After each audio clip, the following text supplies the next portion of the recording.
Hello. Welcome to The Rational Live. I feel like I haven't done a proper one of these in a while. I wasn't here last week. I did a live stream on my phone last week. Yeah, I almost forget the last time I did a proper live stream. Before that, I was covering the DNC, the RNC. But anyways, back now. Make sure you hit like, hit subscribe, hit the bell notification icon. That helps me quite a bit, so please do that. A lot of stories today. First, before I get to anything, I would like to remind people, therationalnational.com/join. That's the Patreon page. All the links as well are below the video in the description box. There's a Patreon link, a PayPal link, a Streamlabs link, YouTube membership, various ways to help support the show, especially when I do certain videos, as I did this morning on the NYPD. Any video like that, demonetized immediately. So all your support allows me to still cover stories like that and not have to worry about taking the hit when it comes to posting videos that get demonetized. So thank you a lot for the ongoing support. Of course, as well, super chats throughout. I'm already seeing some pop up here. Hello. I will respond to these in a bit. What else? I'm missing something. Oh, yeah. I have a Twitch show in the morning, 10 a.m. to 11 a.m. Twitch.tv/TheRationalNational. Also below the video in the description box. Let me give you a quick overview of today's stories before I jump into it. And, of course, I'll take your chats throughout between stories. So I'm going to get into an update on the story that I just posted today on the NYPD. I'm going to discuss a recent appearance that Bernie Sanders had on MSNBC. I'm also going to discuss a future QAnon congresswoman and something she recently posted where, anyways, not to spoil too much, I'll get into that. Also, Trump and EPA regulations, what to expect in the future, how there's a new report out showing that it's going to go even further than it already has. And Joe Rogan appears to reference Dave Rubin. I'm looking forward to that video the most, as it is the least consequential. It's just something fun to discuss, but we will get there. And maybe there's a story I didn't really prep properly. I was going to cover this, sometime this week. I never really got to, but it's the media's reaction to Kennedy losing against Ed Markey. I may not be able to do a proper story out of it, but I'll go through some of the links that I saved up in the intent of doing a video that I never did, so we can talk a bit about that as well. All right.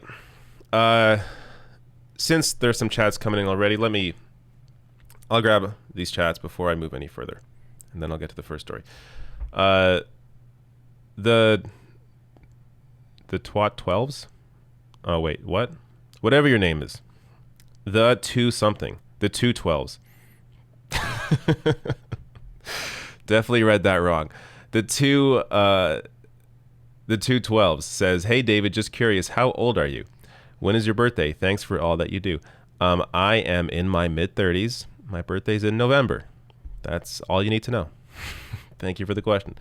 Samantha Sider says, ACAB, defund the police. Yes, police need defunding. It's also important, though, for me, it's always about trying to build the movement and bring people into it. A lot of people, for various reasons, are immediately taken back when you say defund the police. I think it's important to explain what that means when you say that. Not obviously, this chat, we're all in agreement here. We all understand. But when you're out in the world and you get into conversations about this stuff, make sure you allow people to digest what that actually means. And it's not just the slogan, and discuss how there has been increases to policing all over the country, and in Canada, by the way. And I imagine many other countries. While there's been cuts to healthcare, cuts to public education, cuts to various areas, while there has been a continued increase in policing. Wisconsin is a perfect example. If you go look this up, Wisconsin had there's been, I think, a 30% increase in policing in Wisconsin since the 80s. Meanwhile, there's been cuts to everything else. So when we discuss defund the police, it doesn't mean you call 911 and nobody answers. It means that there are certain things that the cops do now that should be put into other areas, like public health when it comes to mental health calls. So it's important to be able to explain that if you actually want to defund the police, because you have to be able to grow the movement and get interest in this. And you're not going to do it just through slogans and potentially turning people off. So make sure you explain that when you get into conversation.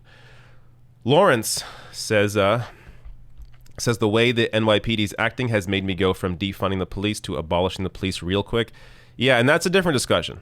I think it's fair to bring that up as well. You can discuss how abolish the police is separate from defund the police, and there's a lot of literature to discuss how abolish the police would work. Obviously, it wouldn't be something that happens all at once. It would be a complete reimagining of how the police operate. So, anyways, yes, a lot you could discuss there. All right, putting a pause on the chats to get into the first story.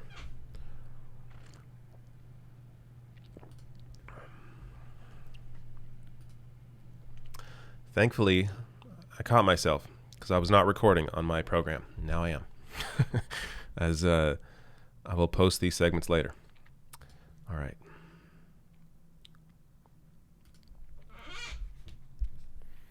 So this is a bit of an update to a recent story I did about the NYPD driving their unmarked car into Black Lives Matter protesters in Times Square.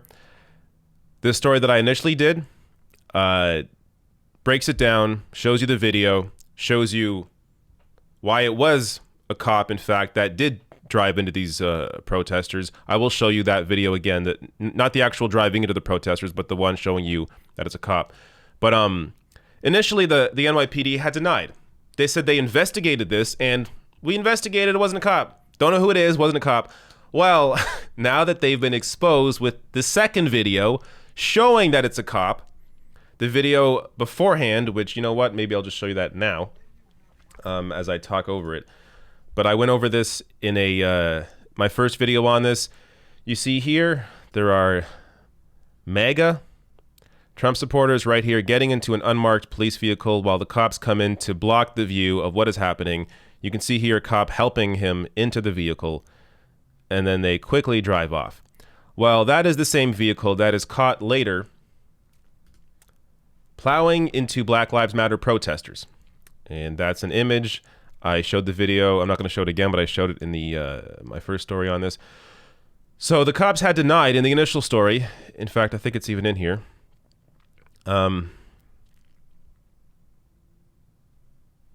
Here we go. A spokesperson for the NYPD told Gothamist they investigated and discovered it was not a cop. Don't know who it was, but spokesperson for the NYPD said, we investigated. This is not a cop. Well, after this video went far and wide, almost hitting 100 or a million views here on Twitter, they have now admitted. Now look at what their excuse is. So here's a Gothamist update to that initial story. A spokesperson for the NYPD said that the black Ford Taurus was filled with several counter-protesters who had been told to leave the area shortly after 8 p.m. They were being ushered by police officers through the parking lot of a nearby hotel, but, quote, missed the turn, the spokesperson said, and instead drove straight towards the crowd of protesters who'd emerged from Duffy Square into the roadway on 46th Street. Oh, you know when you miss a turn and you just drive into a crowd of people? I mean, this happens all the time. It's just a mistake. This is... So first, they clearly lied that they obviously... If they did investigate it, they investigated and they knew exactly that it definitely was an unmarked police officer or unmarked police cruiser. They knew that. They lied about it. And then when caught on video, they come out and say, well, okay, fine, yeah, it was us. But I mean, he missed a turn. When you miss a turn, you got to drive into people. That's just the rules. It is truly stunning what they continue to get away with. Or not even get away with, but what they feel, how empowered they feel. Because officers get away with so much and they lie so often, they're never afraid of anything actually happening to them. So they just lie with impunity. They shoot people in the back, drive into crowds. Who cares? Because we almost always get away with it. So what does it matter? This is why I say defund the police. If you want to get to the root of the issue, the root of the issue is that these police unions have way too much power. Their budgets have increased over the years while there's been cuts to everything else. Public education, healthcare. There have been massive cuts while these police unions hold so much power over these mayors of these large cities. So, you know, I covered Kenosha recently. So I did a little more research into Wisconsin and the policing there. There's been a 30% increase in policing in Wisconsin since the 1980s. 30% increase. Meanwhile, what's also gone up? The police shooting unarmed black men. Meanwhile, cuts to healthcare, cuts to education, cuts to everything else. But an increase in policing. The only way to get to the root of this issue is, you know, of course, there should be, you have to go after these officers, you know, with the law. They have to be held accountable. But on top of that, if you want to stop this from happening to begin with, you have to take their power away. And that begins with defunding the police. And that doesn't mean that when you call 911, nobody answers. It simply means you have to move many of these resources, into other areas. Like mental health calls. The cops should not deal with that. That should be public health services. So there are many ways you can move resources away from these police departments into other areas. So defund the police does not mean abolish the police. Now, abolish the police is a different conversation. I think it's one that's worth at least discussing. And there's a lot of literature around it. And essentially it means reimagining what the police would be. So completely get rid of police departments and reimagine how you would apply the law. So that's a whole different discussion. But it all begins with defunding the police and taking this incredible power that these unions have away and put a lot of those resources into other areas.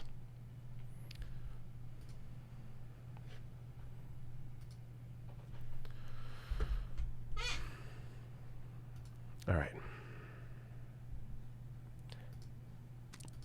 Let me grab some chats.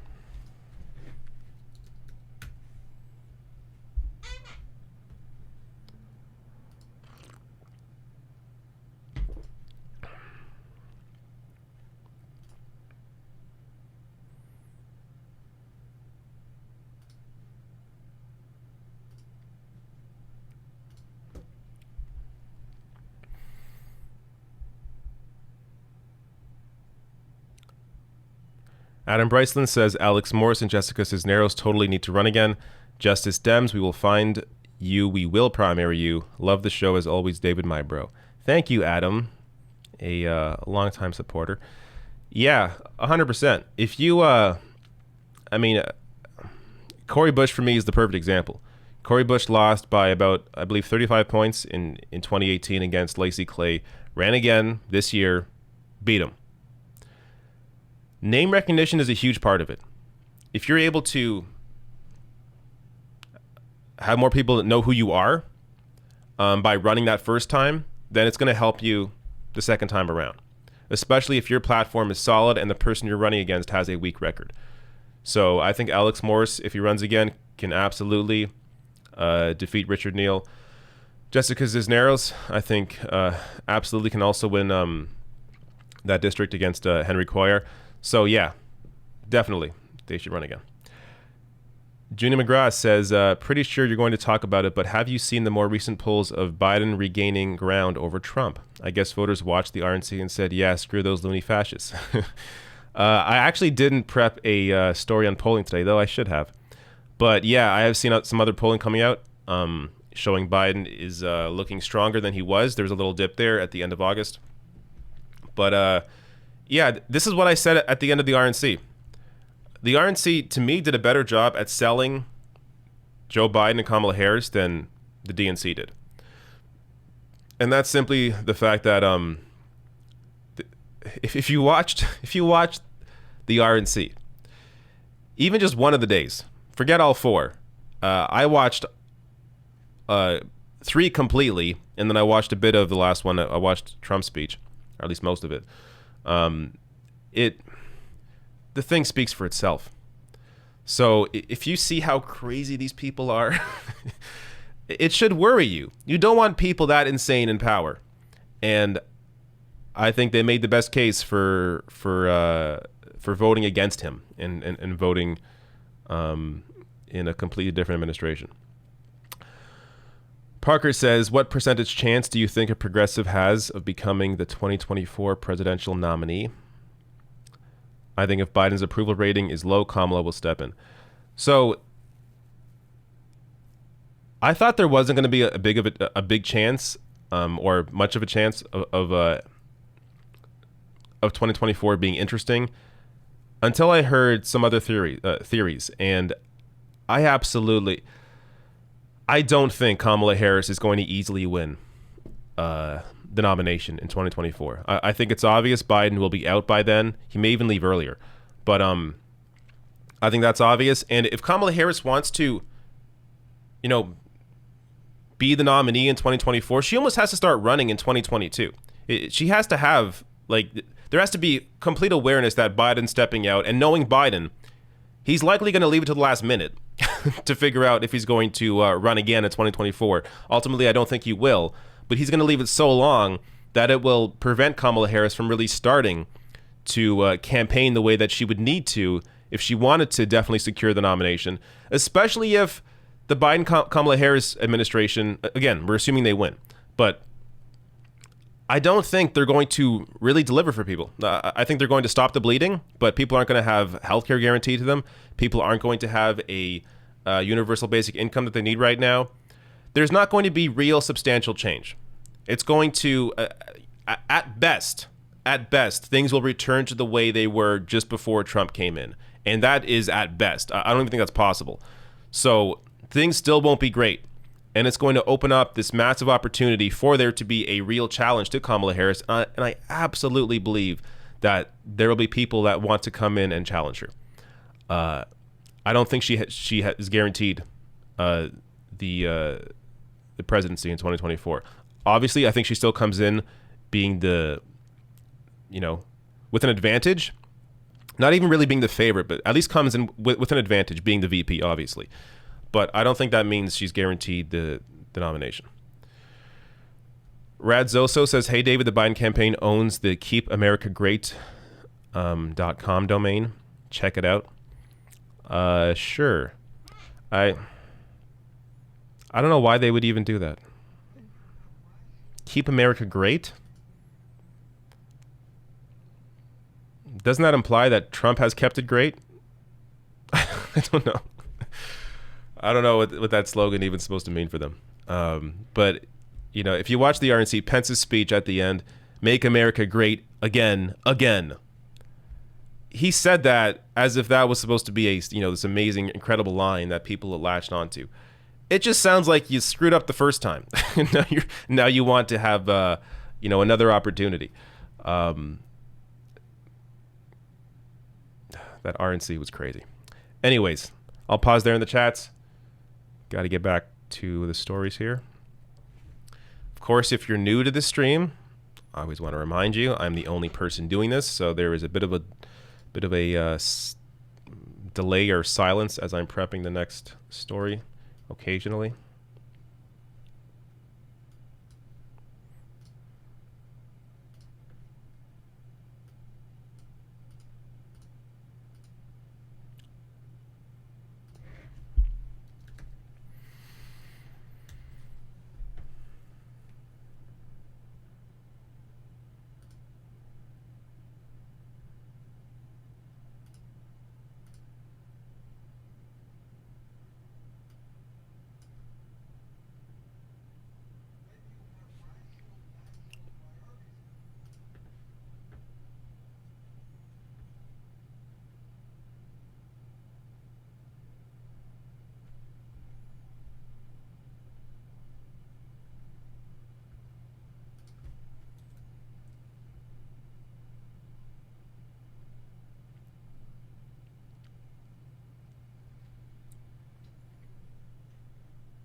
All right. I am now prepped.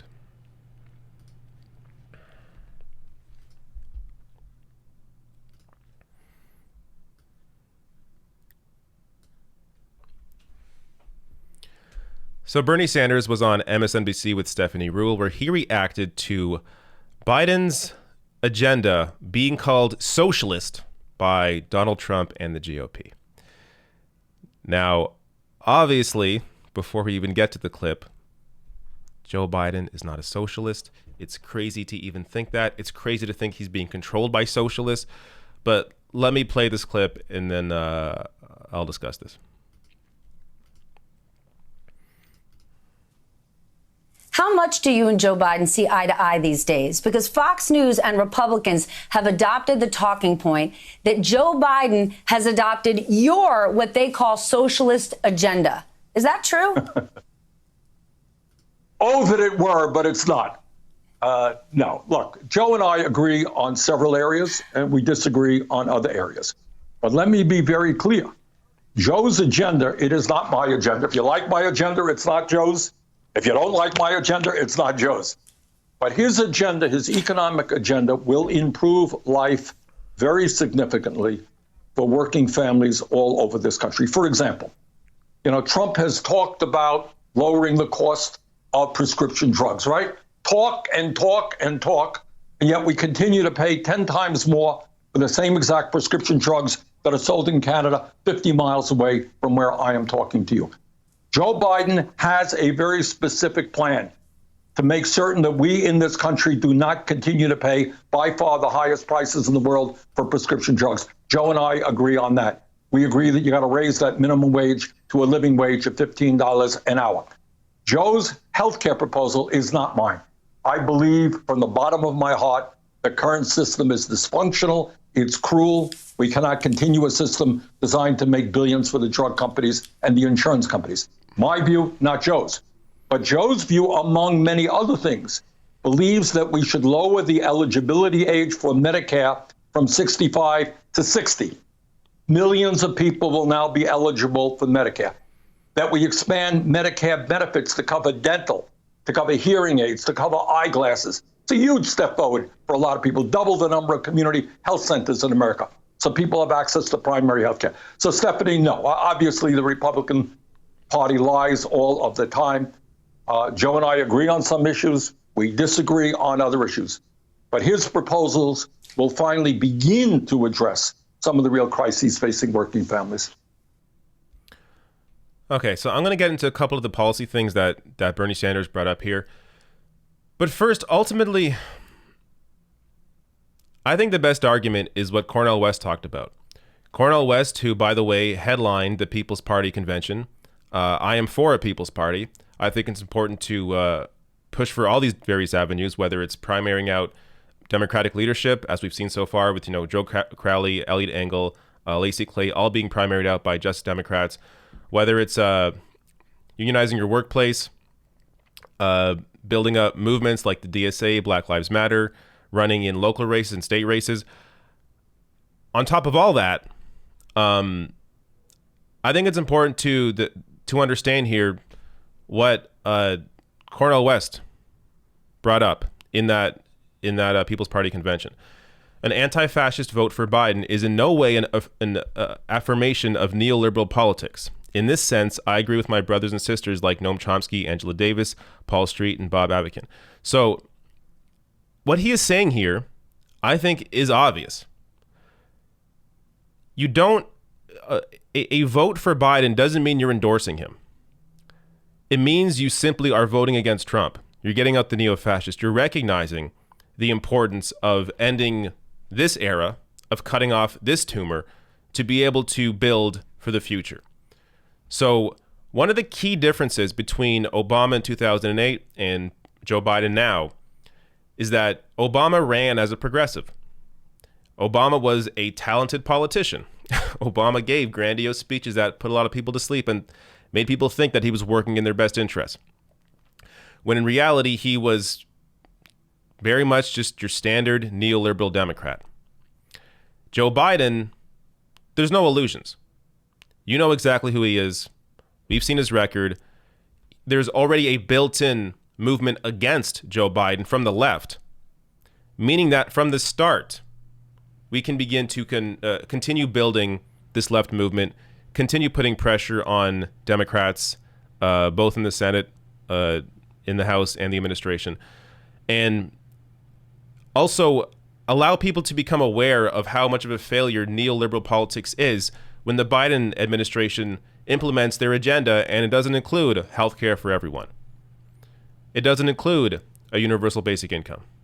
It doesn't include any real structural change. When people see that their lives don't improve all that much, yes, he will stop the bleeding. Yes, there will be an end to a lot of the cultural negativity that Donald Trump has enabled. There's been a massive rise in hate crimes under Donald Trump over the past 4 years, a massive rise in right-wing terrorism. Biden will be able to address that aspect of it. But in terms of the underlying issues, he won't be able to. And it'll allow us to really put forward our vision for what is possible. And this time also, it isn't just coming from activists or people, on the internet, but also people in Congress. AOC, Ilhan Omar, Rashida Tlaib, Jamal Bowman, Cori Bush. So there's going to be a different agenda put forward, not even just outside the White House, but also from within the walls of Washington. So I think that's the best argument for voting against Donald Trump. But also, got to bring up the coronavirus numbers here. This is what a fascist does. The UK, you have a conservative government, and even they aren't even anywhere near where the US numbers are. Canada, neoliberal. Australia, I believe, is conservative, but again, kind of falls within the UK, Canada kind of politics. And there's just a massive difference here. Trump's response to the coronavirus has been a total failure on every front. So it's important to also point this out and look at the damage that Trump has caused compared to other countries.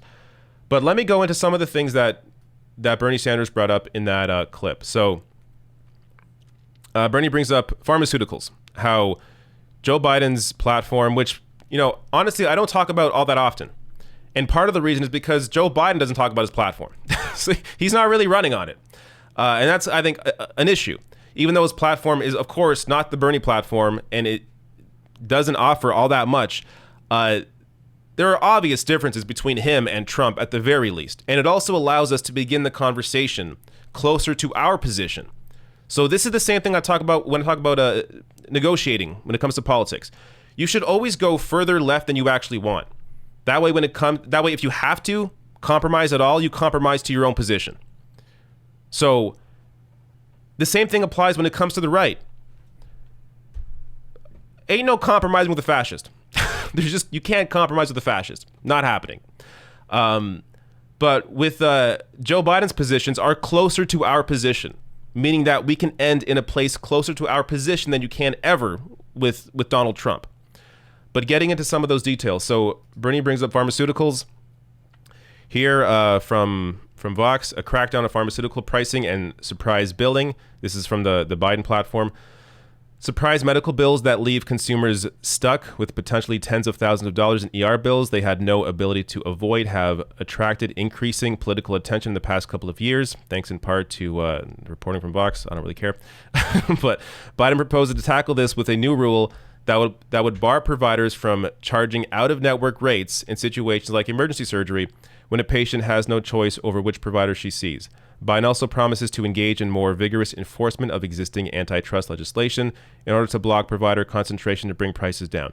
And on pharmaceuticals, Biden proposes a whole suite of measures to reduce pricing, including allowing Medicare to negotiate bulk purchasing discounts, allowing consumers to buy cheap drugs from foreign countries, and that impose price controls, capping drug price increases at the overall rate of inflation, and a number of ideas designed to spur increased production of generic competition for out-of-patent medications. So there's at least something here. There's something here to work with, even though, of course, it's fair to point out that how can you actually trust Biden to do any of this? The reality is his positions are still way closer to our own positions on the left than Donald Trump's. Donald Trump's going in the opposite direction. So fighting that, when you're thinking about voting, think about who you rather fight. Would you rather fight somebody going in the opposite direction than you, or somebody coming at least a little closer to your position than than the current occupant of the White House? So there's a clear difference there.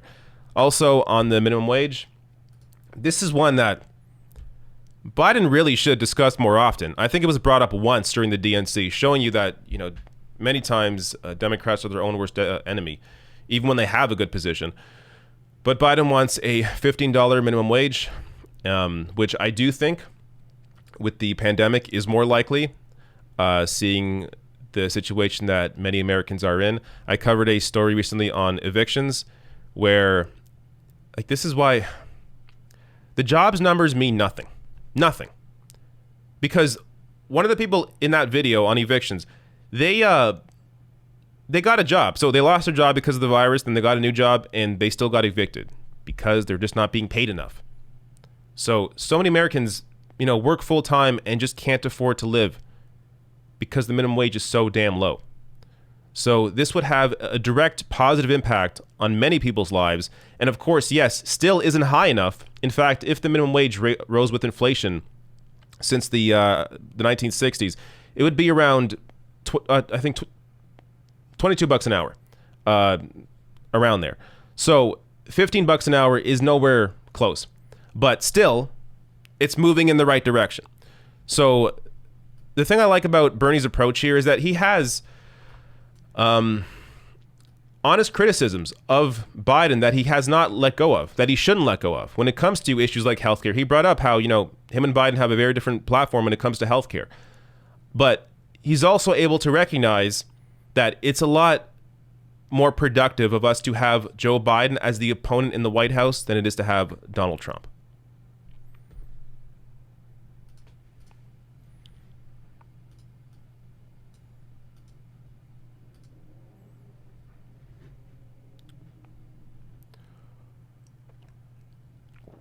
All right.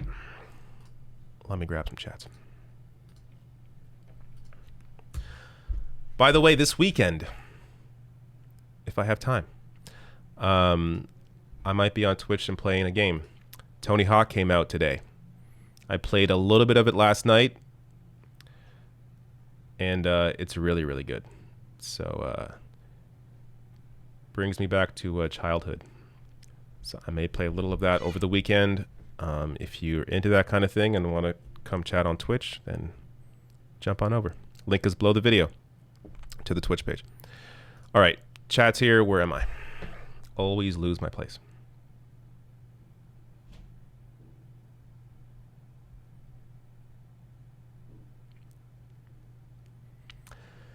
Adam Bryceland says, don't forget Jessica Scarani in Delaware, 9/15/20. I don't know anything about her. So I guess people in the chat, look her name up. Check out Jessica in Delaware. The Rodan Holler Report says, hi there, David. Would you mind bringing me on your channel to discuss the general election? Additionally, what we need to do to stop Trump and QAnon from taking over America and the world. I don't know who you are. I don't even do that many interviews. I had an interview actually this week.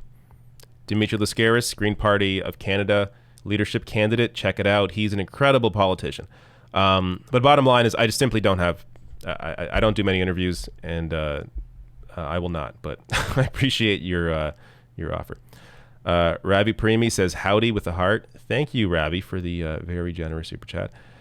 Car Wash Freak 97 says, we have to cut the tumor. We gain absolutely nothing by staying home. Trump is dangerous. I voted Bernie in primary. I'm voting Biden as a tool. Yeah. The purpose of, I mean, there are so many arguments I could have gone through that I don't even touch on, but the purpose of your vote changes depending on the scenario you're in. If you're in a scenario where you're in a primary, of course, vote for the best person in the primary.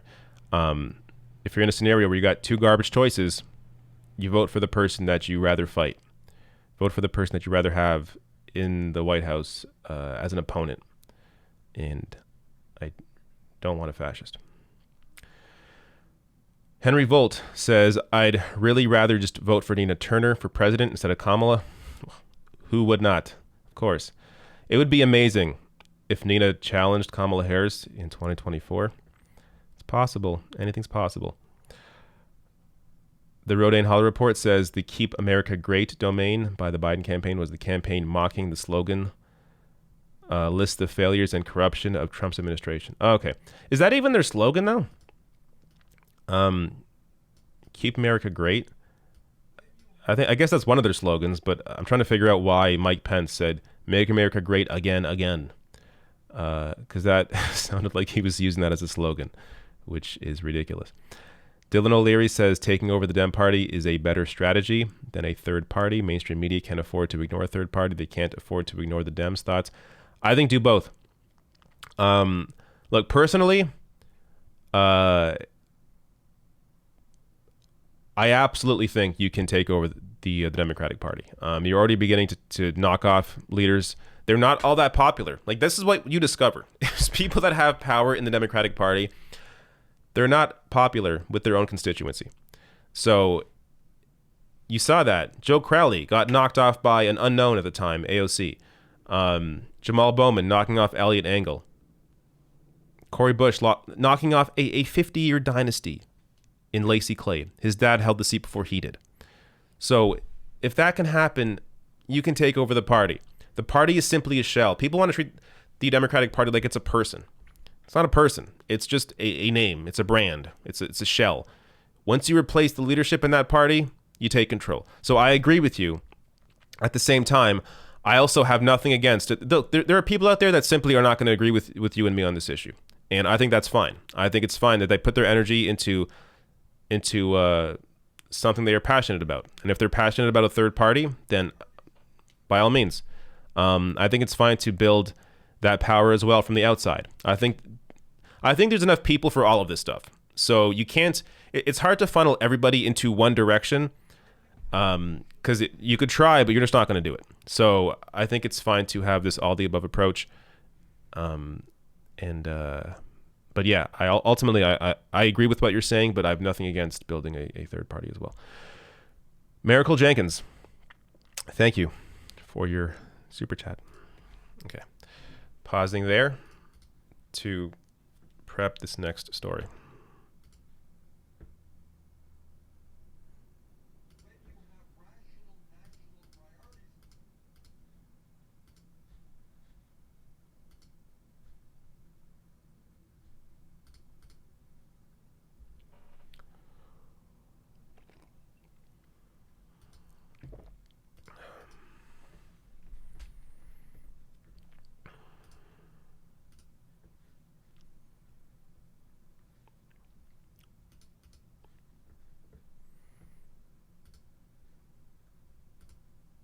All right.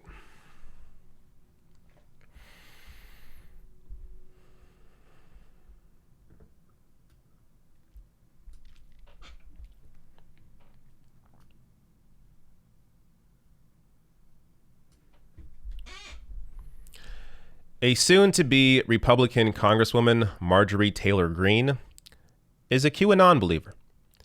Now, before I get into what I actually want to discuss here in terms of something she posted online, just to go over QAnon really briefly here, in case you don't know, it's a far-right conspiracy theory. They have many different theories within this conspiracy theory. One of them is Democrats are Satan worshiping. Democrats and Hollywood celebrities are Satan worshiping, and they run the world. So they worship Satan, run the world, while also engaging in illegal and highly disgusting behavior. If you want to know what I'm talking about, you got to look it up. I can't even discuss some of the stuff they have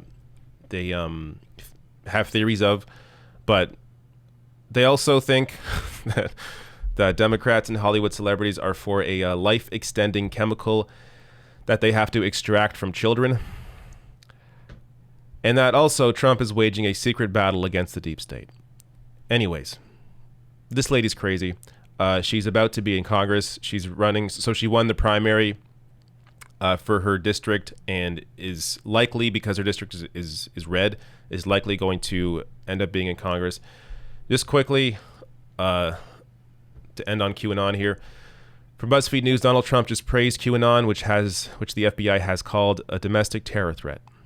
So that's QAnon. That's what this lady believes. And this is what Marjorie Taylor Greene, this is what she recently posted online. This is an incitement to violence. If any of the women on the right side of the picture posted it, they would be called terrorists. And I dare you to disagree. This is what she posted on her Facebook page. Right here, holding a gun with Ilhan Omar, AOC, Rashida Tlaib here.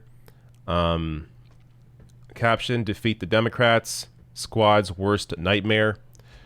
Yeah. Imagine. This was Ilhan Omar holding a gun with, and Ilhan Omar posted this, holding a gun with, Donald Trump, Mitch McConnell, and Mike Pence. Can you imagine? What would Ben Shapiro be saying? Would he be defending her? Come on now. So she posted this insanity online, and Facebook took it down. Surprisingly, they actually took it down. But this was her reaction. So she ended up posting this on Twitter saying, "Nothing scares the radical left more than a free-thinking, gun-toting conservative woman. It completely destroys their narrative that all women should be Democrats. Enter below, retweet, and follow me to win this gun that triggered so many leftists."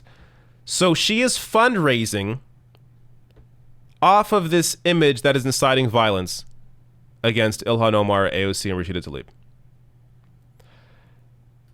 This is really just the beginning with these people. Once we get their theories, their insanity, into everyday politics, into the discourse, and it becomes a part of Congress and stuff that, the media actually has to discuss. This is why you have to continue ensuring that you have Democrats and primarying out conservative Democrats. Ensure you have Democrats that are centered in a conversation that is in reality, in terms of people needing health care, people needing higher paychecks, U.S. foreign policy being disastrous around the world. You need people that actually represent reality in Congress. Otherwise, the conversation will continue to be pulled to the right with QAnon people like this. Now, oh yeah, this is what I want to share. This is perfect. I think I've actually seen this before, but here's a political cartoon. A field guide to civil unrest. So Black Lives Matter, that's a thug. But a gun-toting conservative, protester. And you saw that with Kyle Rittenhouse in Kenosha. You know, if you have a conservative that murders somebody in the street, oh, what's the big deal? Self-defense. Self-defense, even though the guy he killed was holding a skateboard. But no, self-defense. Unbelievable. So I just think it's important to remind people sometimes, you know, what you're actually dealing with. The kinds of people that we're going to continue having to deal with in Congress. And that it doesn't simply end if Donald Trump leaves. Because you're going to have people like this and possibly, you know, continue to have people like this run for Congress in these deeply red districts and have seats. People that are total conspiracy theorists and that post images like this that incites violence against Democratic lawmakers. All right. I have to oil this mic. Oh, now it's not squeaking. There we go. Yeah, I gotta fix that. All right. Some chats here.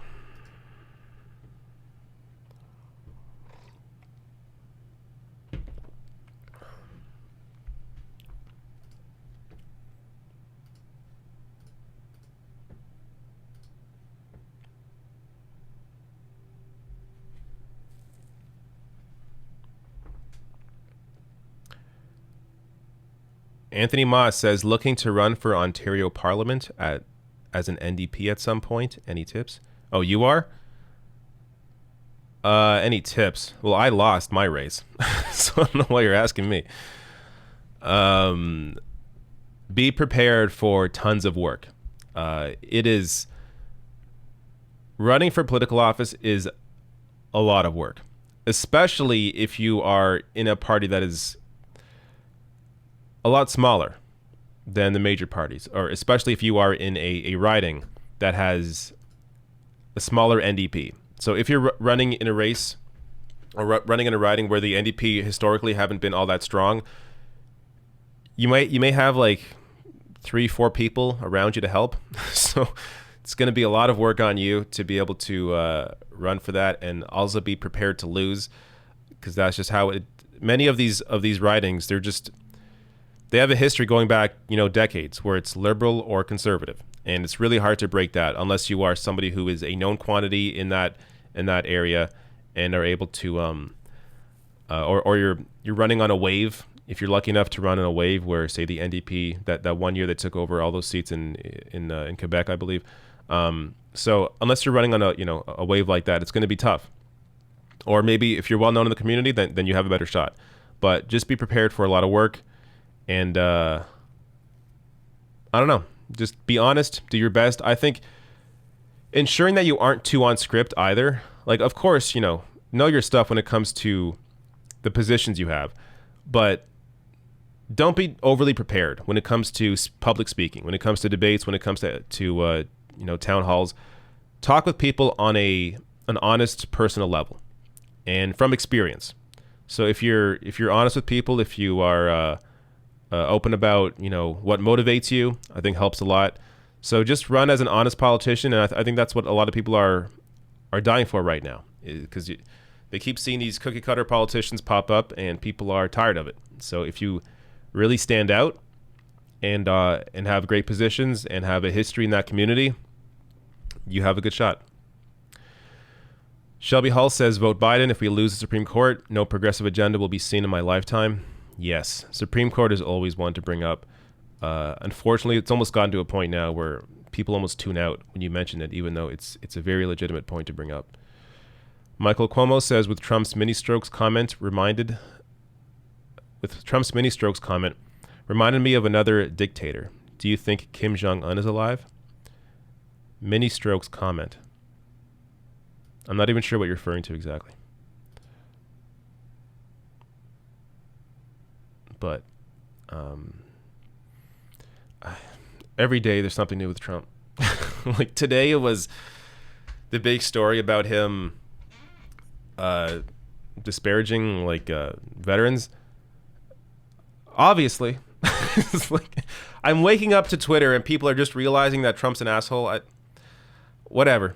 I don't think it's successful in terms of winning people over. People already know. People knew in 2016 that Trump was he was out there with his hate for John McCain. It was open. It was something that made headlines. It didn't matter. So when it comes to Trump, I think it's important to point out things like the disastrous coronavirus response and comparing that to other countries. Point out, obviously the state of the economy when it comes to wages, when it comes to people's livelihoods, when it comes to housing, when it comes to rent, when it comes to pretty much any aspect that actually impacts people's lives directly. Has it gotten better for anybody except for those at the very top with those Trump tax cuts? No. So if you are able to connect that to voters' real lives, obviously you're not going to make it through to some of the people. The crazy MAGA supporters are just, they're ride and die, and they just support him because it's like a sports team for them. They're going to support what's a sports team? The Broncos. They're going to support the Broncos. They're going to support Donald Trump. Like, it's just, there's no rationale behind it. It's just that's their sports team. Cody says, I live literally in Ilhan Omar's neighborhood, heavy Somali, and received a GOP mailer with her picture as the radical socialist controlling Joe.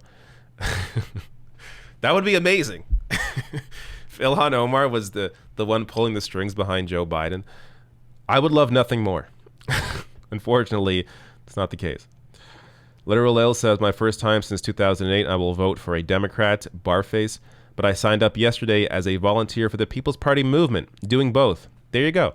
It's like playing a video game, choosing my opponent. Exactly.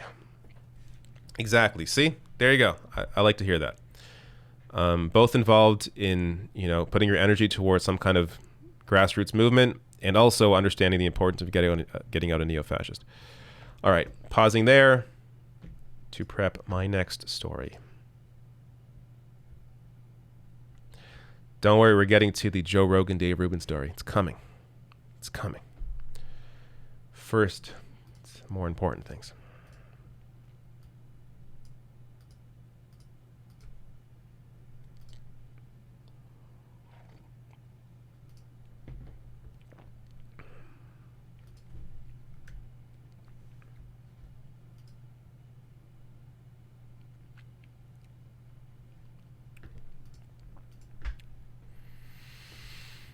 Okay.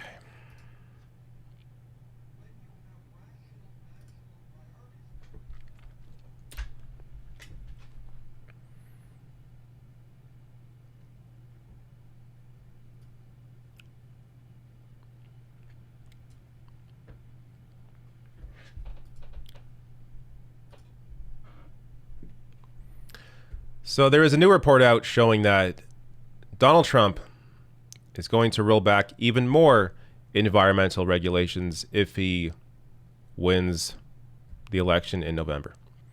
So right now you have Andrew Wheeler as the EPA chief. He's a former coal lobbyist. And the EPA has already reversed more than 100 major environmental protections. First, just to give you the top line here from CNBC, Trump will roll back more environmental regulations if reelected, says EPA chief. So Andrew Wheeler himself said this. It's not like this is not some investigative piece even. This is just the campaign is saying, yeah, if Trump wins, we're going to roll back even more environmental regulations. Now, to give you an idea of what they've done so far, National Geographic has a long, I have not even gone through it, long running list of many of the things that Trump has rolled back. Let me give you some examples here. Offshore drilling safety rules rolled back. The Trump administration announced they will roll back some safety measures that regulate offshore drilling operations. So that's one. Trump signs pipeline orders. President Trump signed 2 executive orders that will smooth the path for companies to build oil and gas pipelines and limit the tools states have to block them. So again, actively, not even just, ending the Paris Climate Accord, but actively working against the environment, doing whatever he can to destroy it through helping fossil fuel companies. And you also saw that with DAPL, the Dakota Access Pipeline. Barack Obama eventually caved to those protests and ended DAPL before he left office. Trump came in and restarted it. Now, luckily, eventually, a court did end up blocking that. It took 3 years or 4 years for that to happen. But they continued production over the past several years. And this is the kind of thing you have to think about when it comes to the future here, because it's one thing if Trump put a pause on policy, on reality, and there was no progress and nothing taken away, but it's not simply a pause. We have been caused to refight fights that we already won years ago because Trump has reversed in various different ways. So environmental policy, of course, being a major one. I can scroll here forever. Trump greenlights Keystone XL pipeline.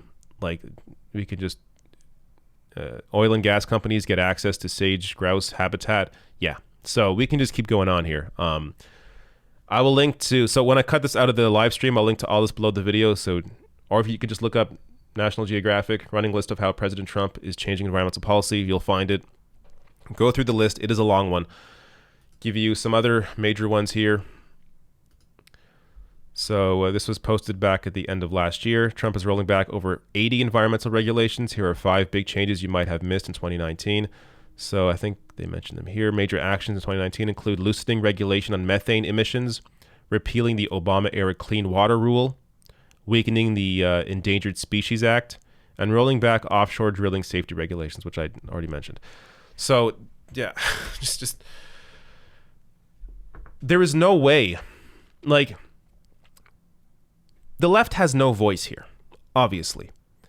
And the idea that anybody, forget left, right, center, the idea that humanity would somehow benefit in any way from 4 more years of this insanity, it's just, you're not attached to reality.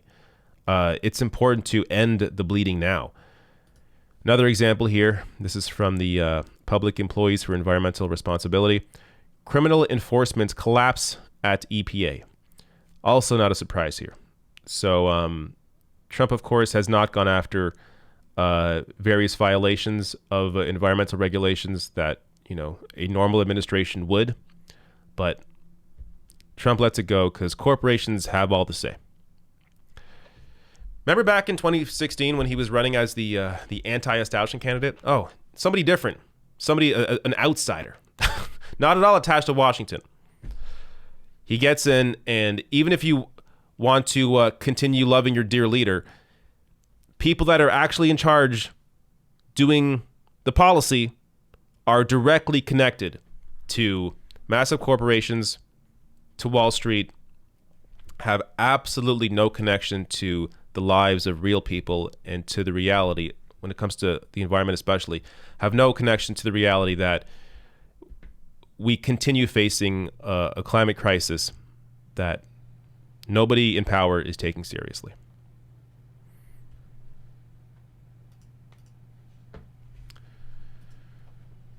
All right. Gonna grab chats and then go to the Joe Rogan story.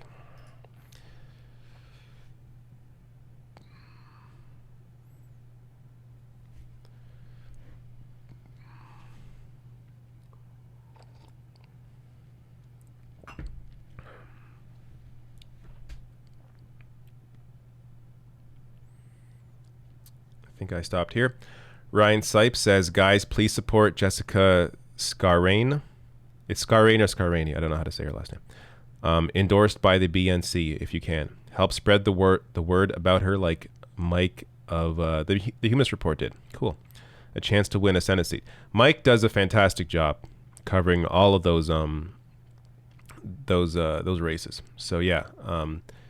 Did he do an interview with her? I wouldn't be surprised if he did. He interviews a lot of those candidates. So yeah, check out the Humanist Report if you want to see more on Jessica Scarane or Scarani.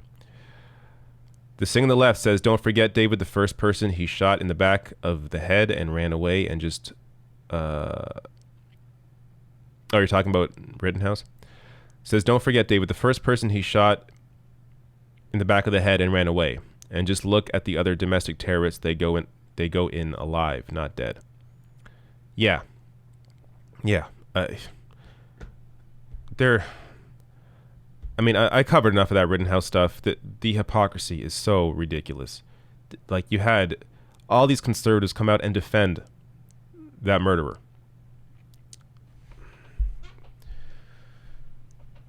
It's just, I don't know. There's not much more to say. I already covered it. I don't want to depress myself further. Anna Hart says, please check out Storyfire. Need more progressives on this platform. Have not heard of it. Nick says, have you seen Kyle's video on the possibility of Trump staging a fake victory on election night with only partial results? Yes, I did. Yes, I did. In fact, I should probably cover that as well. It is scary. So if you didn't see Kyle's video on this, basically he played a clip from Showtime. I don't know. I think it was a Showtime show, where they're talking with an elections expert. It was somebody that dove into the data on this, where what could happen on election day is, because of the amount of mail-in balloting, and because mail-in balloting favors Democratic voters, more Democratic voters vote by mail than conservative voters do, that on election day, it may appear that Trump wins. But then over the next couple weeks, when all the mail-in ballots are counted, then it'll be clear that Biden won. But then because of that, Trump will claim that the election is stolen, or that they're trying to steal the election. And then we'll refuse to leave, and there'll be this big fight over the election results. I think that's very possible. I think it's very possible. Which is why you have to overwhelm the vote.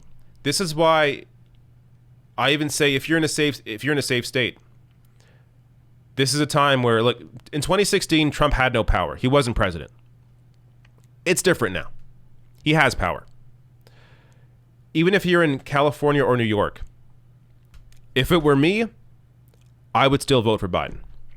I think it's important you have to overwhelm the vote, because they're going to try everything. They're not going to give up this election that easily. They're going to try everything they can.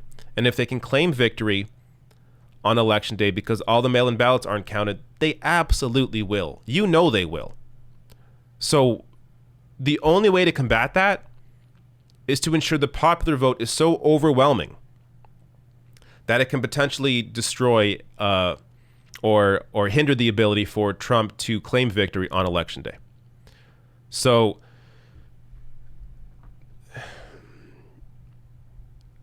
I'm not at all confident that it's going to be, an easy handoff of power if Trump loses. There's going to be a challenge. Bill Barr is going to try something. Look, I don't want to worry you, but I want you to understand how important this is. And that if Trump wins this election, forget about an election in 4 years. There's not going to be a normal election in 4 years. It's not going to happen. There's barely a normal one now. Look at how he's trying to destroy mail-in balloting. Look at all the misinformation he puts out there. He just told his voters in North Carolina to vote twice. So, and this is year 4. Do you really want to imagine year 8? As somebody who is not in the country, I don't want that madman in power. And I'm tired of talking about him. Like, we have to get, can we please, like, the only way we'll be able to move on and have real discussions about anything is if that moron's out of the White House. And then you can actually have a debate between corporate Democrats and Justice Democrats that are in Congress. That debate will be going on. But it's not going to go on if they have to contend with a neo-fascist in power.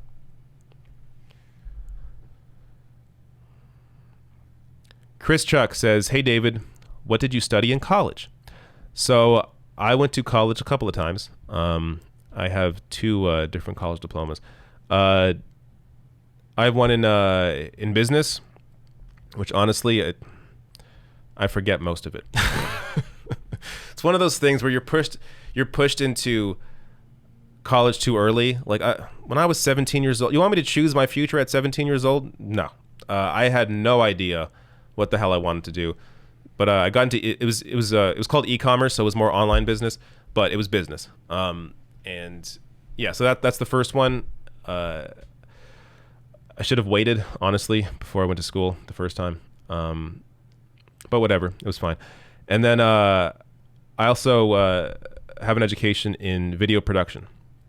So I worked in broadcast news for a bit after I went to school and enjoyed that, but then realized I hate just doing editing. So I was a video editor for a major news channel in Canada.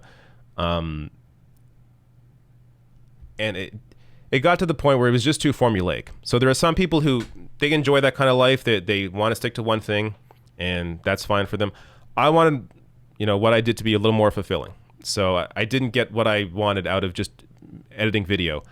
So I wanted to be involved in all aspects of production. I also wanted to be, talking about the news, because I would see things sometimes that I would edit together, and it was just like, I don't know about this. But because I had no control over, I wasn't writing the scripts, or I wasn't in front of the camera, I had no power there. And because I'm someone who loves variety. I love variety in food. I love variety in what I do. So I enjoy doing this in front of the camera, but I also enjoy the research. I enjoy editing. I enjoy all aspects of it. I enjoy the technology of it. Like, I love this mic. I love my camera, my soundboard. I'm into all different kinds of things. So in a way, studying those two things, even though business, I'm not sure if it helped me all that much. I guess the marketing aspect kind of did in this line of work.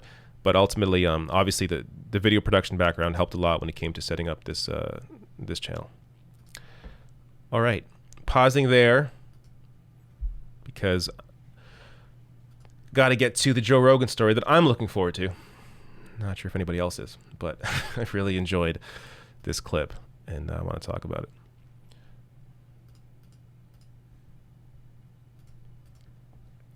I should also say, I'll say right now, if you're watching this video later and the Joe Rogan clip is missing, it's because I had to cut it out because of copyright issues. So I'm not sure if I'm going to have any copyright issues with this. I have had some problems in the past with his content, and other times I haven't. So it's been weird. It's been like hit and miss. But if it is missing, I had to cut it out. But I will just look up twitter.com/clipsdave and you will find Joe Rogan's face. But without any further waiting here.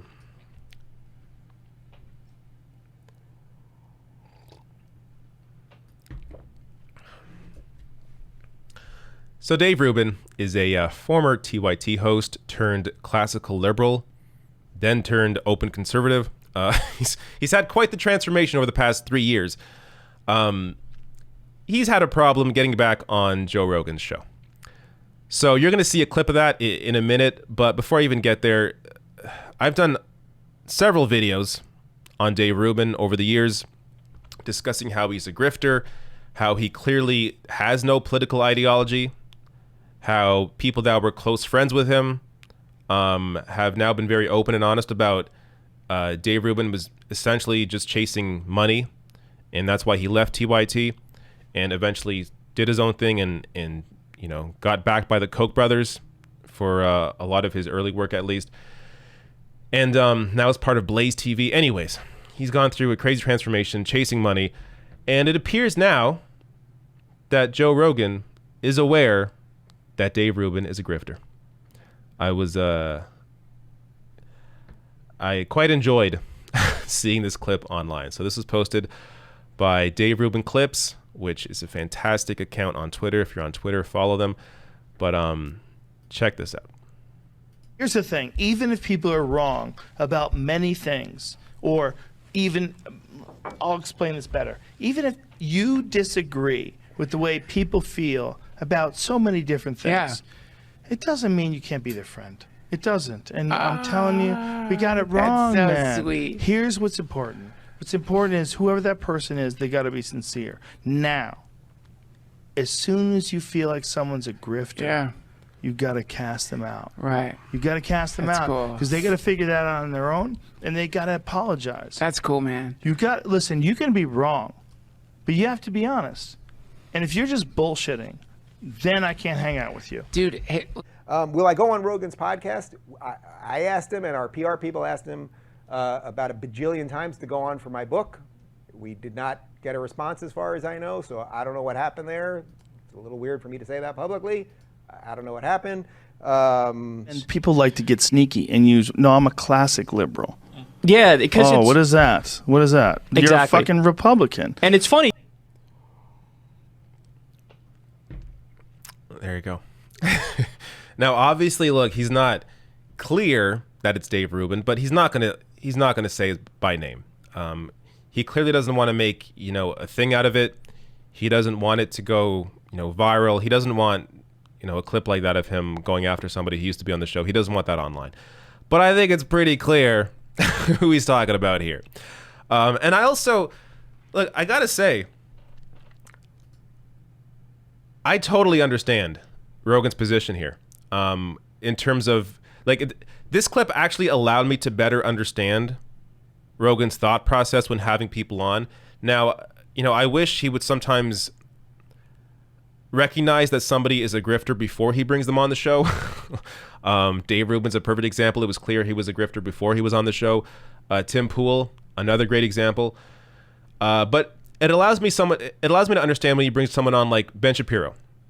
Because I do think Ben Shapiro believes what he says. He's been entrenched in his world for so long and he speaks about it in a way, and he's also very religious. So you can kind of understand, or at least acknowledge that Ben Shapiro, I think, believes most of what he says. I think there are sometimes where he definitely does not, but for the most part, his entire ideology, it kind of makes sense.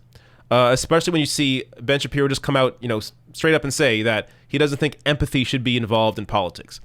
If you're just going to be honest about that and not realize you are acknowledging that politics should have the sociopaths in charge, well, then clearly you must believe what you're saying. Otherwise, you would have recognized how dumb that comment was. But, anyways, I think that's why he has people on like Ben Shapiro and not Dave Rubin. So I will also say there has recently been I don't have it in front of me now, but there's been a transition. So Joe Rogan's moving to Spotify, and apparently some of the episodes didn't make it over to the transition. So there are some episodes in the past, ones with some of those grifters, that are missing from the Spotify list, which I find rather interesting. I am curious to see whether or not Rogan's tone changes at all, whether the show changes. He said nothing would really change, but if Spotify is already cutting out certain episodes because they found them to be too risque, then maybe there will be a transition. But anyways, Rogan show I think is still worth watching. Especially, for me, it depends on the guest completely. He'll have somebody on who is is like a Dave Rubin or a Tim Pool, not worth watching at all. But I enjoy his discussions with comedians. I enjoy when he has scientists on. I enjoy when he has Kyle Kalinske on. That's what you heard at the end here. So let's encourage more of that. I also think it's important to recognize, as people on the left, he has a massive platform. So to simply, try and, whether it's canceling or pretend he doesn't exist, attack him for backing Bernie Sanders is completely insane. Understand the kind of power Rogan has, and I think his intentions are pure. He may occasionally say the dumb thing, but he also often says the right thing. He's for universal healthcare, for example. So it's important to be open-minded when it comes to these sorts of platforms and understanding how we can continue to build this movement and this interest in politics that are really rooted in helping the average individual. And I think Joe Rogan is, for the most part, on board with that. Okay. There we go. That was a... do you guys want to see the Kennedy stuff?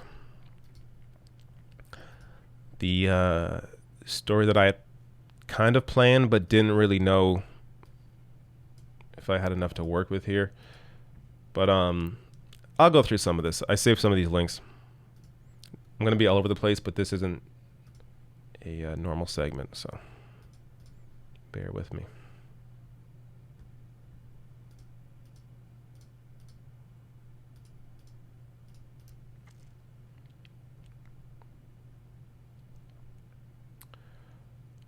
All right. So I just want to go through some of the reaction that I found to be pretty funny when Joe Kennedy lost his race against Ed Markey for Senate in Massachusetts. So this is one of the reactions from Politico. Why Kennedy's Senate campaign flopped. Quote, "This goes to show you that the left doesn't do their homework, and they're easily won over by bright, shiny objects. This is a fundamental misunderstanding or just a straight up lie from the Kennedy campaign, as this was said by a Kennedy ally here. But to put this, right under the heading,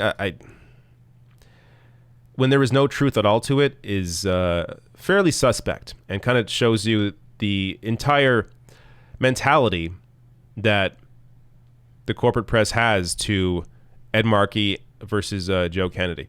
But let me show you some other pieces here. So highlight reel is back. It says it's really cool to see the exact part of the article where they had to quickly rewrite their conclusion or their coronation. Yeah, this is. So I believe this is. This is from this. So Kennedy, the day after Kennedy lost, he made Fortune's 40 under 40 list. Now, part of that was this, this is pretty funny. So I'll read through this. For his part, Kennedy is attempting to cut his own way through the ranks of the Democratic Party with a direct-to-voter, Beto O'Rourke style of politicking, which was oh so successful. A kitchen table, leave no stone unturned mindset that tends to work as a stigma reducer in red or purple southern states, but isn't typically seen in solidly blue coastal areas. The style suits him. He's a rising star in the party and finishing out his fourth term in Congress. But it hasn't always been successful. Kennedy recently lost the Democratic Senate primary to longtime incumbent Ed Markey. You totally see the move here. Oh, look, he's rising star. He's amazing. But he lost to Markey. Still, just under 40, Kennedy has options. And top Democratic operatives are already whispering about potential high-level positions in a Joe Biden administration. That would be disastrous. Yes, let's bring in all the losers. Please, let's bring in Beto, let's bring in Pete, bring in Klobuchar, bring in all the losers to the administration. What a brilliant idea.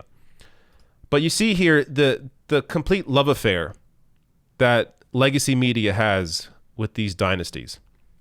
Even though, I'm an honest guy. I would tell you if Kennedy was a good politician. He's not. It's not even just about his policies. He is just not a good politician. He's not good at giving a speech. He's not good at debating. He always appears nervous. He was so completely politically unaware that back in 2018, just 2 years ago, he said it's good that marijuana is illegal because if cops smell it in your car, then they can search your car. That's a Kennedy quote from just 2 years ago. To not be able to, see the writing on the wall and see that the entire country backs marijuana legalization and to say something that's so goddamn dumb. I mean, it shows you he's a horrible politician, but they love him regardless. And to show you, bright, shiny objects, here's Ed Markey after winning his seat, continuing to push for $2,000 a month. And that is retroactive. So what bright, shiny object? Ed Markey actually fighting for people.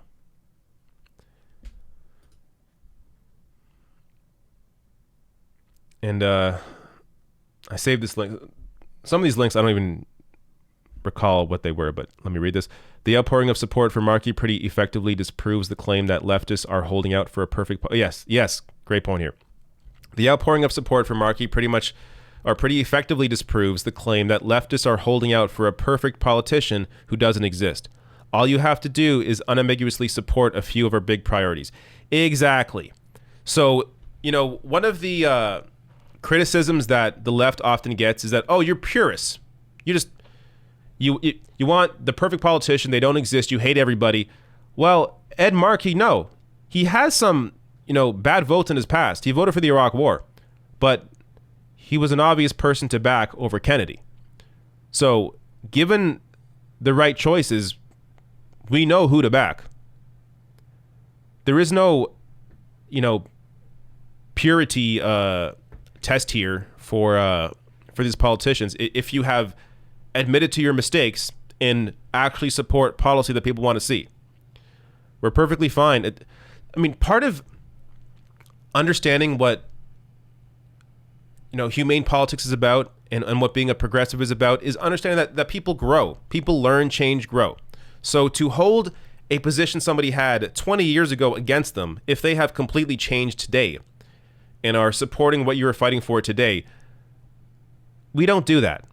If you have half a brain, you understand what you did 20 years ago doesn't matter if you've admitted to your mistakes and it's clear that you've made an effort to actually be different and support policy that people want to see. This was another great headline. This one from Politico again. In losing his Senate race, Joe Kennedy III has freed his family from a political burden it has struggled to escape. Oh, good job, Joe. You lost, but you did it for your family. Can you imagine anybody having this sort of praise after losing an election? It's only people like Hillary Clinton had this also, very similar praise of her as well. Never any blame put on them. Oh, what? Don't worry, it wasn't your fault. Wasn't your fault, Joe. Wasn't your fault, Hillary. No, it's people just didn't see. They just didn't see how much of a fantastic person you were. They just didn't see it. But at the very least, you have lifted the burden off your family. Unbelievable. Oh, here's a great response to that. Brandy Jensen here saying, by saying something weird and off-putting on a first date, I am freeing myself from the burden of a relationship. Hilarious. Oh my God. The way people twist.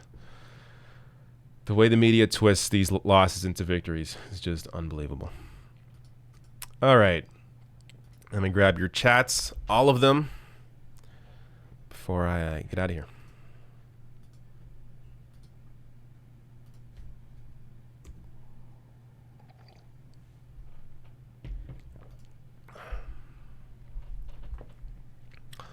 Literal Lil says, quote unquote, law and order, yet breaks the law daily.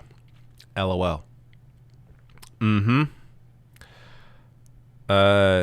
Shawnee is a Cubs fan. Says, hi, David. I'm ashamed that Rittenhouse is from my state. His town is 45 minutes away from me. Throw the book at him. Cheers and happy Labor Day. Yeah, when I was talking about Rittenhouse, I also forgot to mention he's from Illinois. Came from out of state into Wisconsin to, just see what's going on in the protest. Just to check it out. Nick Martiros says, what's your personal approach to having a political conversation with someone? I like questions like this. And if it turns into a heated argument, how do you deal with it? So my approach, honestly, is, well, it depends who you're talking to. But a great approach usually is to just hear what they have to say first. Ask them what is bothering them in their lives? What are they struggling with? Are they being paid enough? Is their boss treating them properly? Right there, you got two issues to work off of: unionization, or labor rights, and higher pay. And having, say in worker boards, I mean, you can get into a whole conversation when it comes to workers and workers' rights and labor rights, just based off of if that person enjoys their job. Also, healthcare. Are they struggling with paying for healthcare? Or, what's their situation with that? Is it tied to their employer? Is healthcare a reason that they're sticking with their job? Maybe they want to move on, but they have a great health plan through their employer. Medicare for all would alleviate that. So really, it's starting with their issues. Listen to them, allow them to talk, and really try to make it a conversation about how their life is impacted, and get away from the team sport mentality of it. Get away from the typical talking points that they're used to hearing. And also another way is to relate with people on the level of them hating the same people that you hate. So when it comes to conservatives hate Nancy Pelosi. I also hate Nancy Pelosi.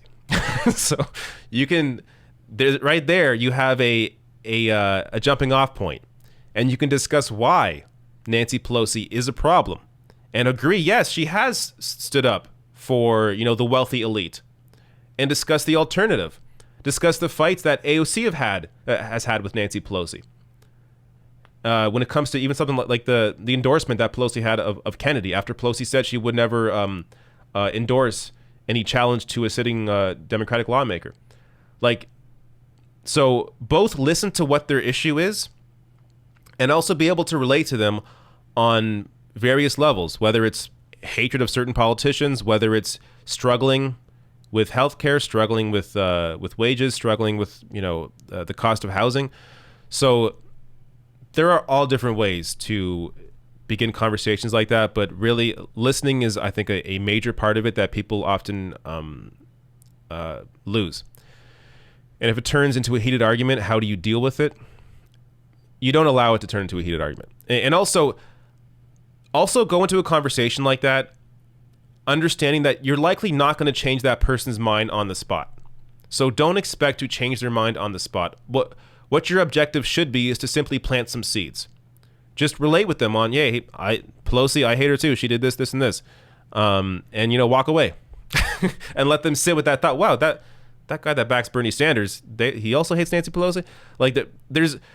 Understand, they are so, many conservatives are so isolated in the media that they consume that they really have no idea that people on the left are in direct, competition or are constantly battling with the Democratic Party itself and the media. Again, the media is another point you can bring up. Discuss the failure of MSNBC and why you think, they may think, oh, MSNBC, they're with Democrats, and you could be like, yeah, they are. They're with the status quo Democrats. They're with the corporate Democrats. Because they have the money coming in from advertisers. There's that connection to corporate America. You're able to tie it into real world policy and issues, where it also allows them to understand your perspective. So if your perspective is rooted not in a team sport, not in us versus them or Democrat or even left versus right, but your politics is rooted in humane policy, in helping people, then I think it becomes a lot more relatable, and people begin to understand really what left-wing politics is about. And I struggled saying that there because I don't even like saying left, right, center. I don't think it really helps the argument, because our politics, it's not simply about left, right. Yes, that's a way to define it or a way to discuss it easily, but that inherently makes it more about team sports again, or an us versus them approach, when that's not what it should be about. It should be about rooting policy in just what you think people deserve in terms of what they put into society. So there has to be a way we can get away from that team sport mentality that a lot of people are stuck into. Anyways, that's a great question. Thank you. Last refresh here. Let's see if there's any more. There are. Chris Prowl says the most optimistic way to say, quote, first time a Kennedy's ever lost. Brackets, I voted for Markey and Robbie Goldstein. Yes, the first time Kennedy has ever lost. But no, easing the burden of the Kennedy name. Easing the burden on his family. Tam and Spandex says, you're amazing. Keep it up. Love hearing your opinions. Greetings from Hamburg. Thank you, Tam. Thank you so much. All right. This has been a fun time. But it's time to go. Maybe I'll grab some chats, some chats from the normie chat. See how people are doing here.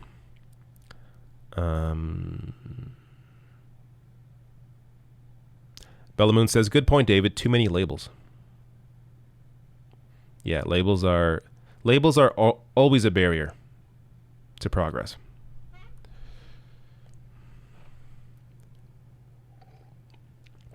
You know what? Somebody had a good tweet today. Let me see if I can quickly find it on this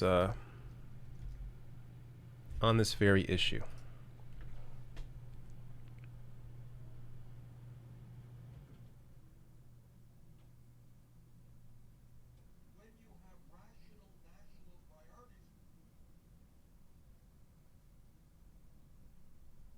I will find it. Here we go. Mr. Kentucky Fried Comrade. He had a great tweet here. Says, if you actually care about things, being a leftist is super easy. Do you want poor and disenfranchised people to have a better life? Do you believe there are systemic reasons for why we're not equal? Should we change those systems? Yes, you're a leftist. So this is, yes, of course, we're getting back into left label here, but whatever. Ultimate point here being, though, is that you don't have to be engaged in these Twitter fights, or you don't have to be even all that engaged in what's going on. But, people live their lives, they're busy, they can't pay attention to every single piece of policy news or political story. That's perfectly fine. I don't think people should be expected to be completely aware. People have lives. They have kids. They got stuff to do. But if this is what you believe, do you want poor, disenfranchised people to have a better life? Do you believe there's systemic reasons why we're not all equal? And should we change that? That means you're part of the team. That means we're working together. So I don't care, if you said something dumb, 2 years ago on Twitter. I don't care if you, whatever. If you agree with this premise, then you're on my team and we can work together. And I think ultimately that's important to understand. All right. And it also goes to maybe helping when it comes to communicating your positions. All right. Last refresh here. Sandra Brungard, thank you so much for your super sticker of this great looking coffee mug. I am also drinking. Not coffee, but I'm drinking. All right, thank you all for showing up. Maybe one last normie chat before I leave. Reminder again, I will attempt to be on Twitch this weekend. I know I'm going to play Tony Hawk at some point. Maybe I'll just play it by myself. But if I don't, and I show up on here, on Twitch anyways, then you should come hang out. Alex E says, big hugs, David. Thank you, Alex. Big hugs to you. Gregor D says, are you getting high when you finish? No, that's later. I took several days off. Just to remind everybody, it's legal here. It's legal. I can talk about it. I took several days off last week, and I was hit with the harsh reality of life. Of just the total negativity when it comes to anytime I open Twitter or go on a news website. Man, yeah. If you do this for a living, you cover this stuff for a living, it can get real dark if you don't have something to help you through it.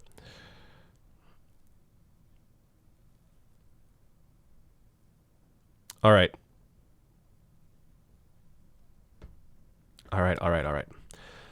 Gotta go. Thank you all so much for showing up. Much appreciated again. Be back here next week, Friday, 3 p.m. Eastern time. Until then, and of course, Twitch show. And of course, I gotta mention everything. Patreon page, links below the video. And Twitch show is Monday to Thursday, 10 a.m. to 11 a.m. Eastern. Come check it out. All right. See you next week. Goodbye.